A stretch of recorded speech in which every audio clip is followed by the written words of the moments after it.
మనం గెలవడానికి కారణం ఏంటి?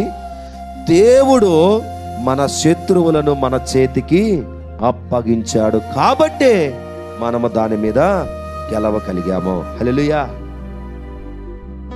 ఈ విషయాన్ని మనం జ్ఞాపకం ఉంచుకోవాలి. ఏమని?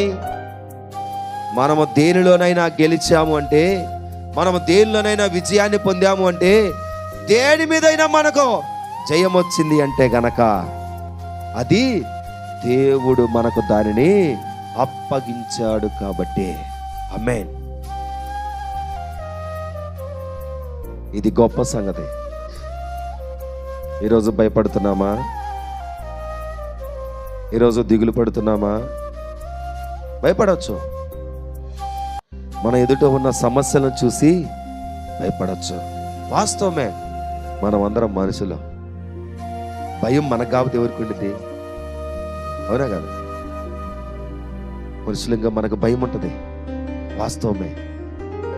భయం లేని మానవుడు ఉండడు. భయం వచ్చిందా, దిగులు వచ్చిందా, వేదన వచ్చిందా, దేవుడు అంటున్నాడు భయపడద్దు. నువ్వు దేన్ని చూసి భయపడుతున్నావో దానిని నేను నీ చేతికి అప్పగిస్తున్నాను. ఆమేన్. భయపడద్దు. నా వైపు చూడు, నా వైపు చూడు. నా మీద విశ్వాసం ఉంచు, నా మీద నమ్మకం ఉంచు. నన్ను నమ్ము.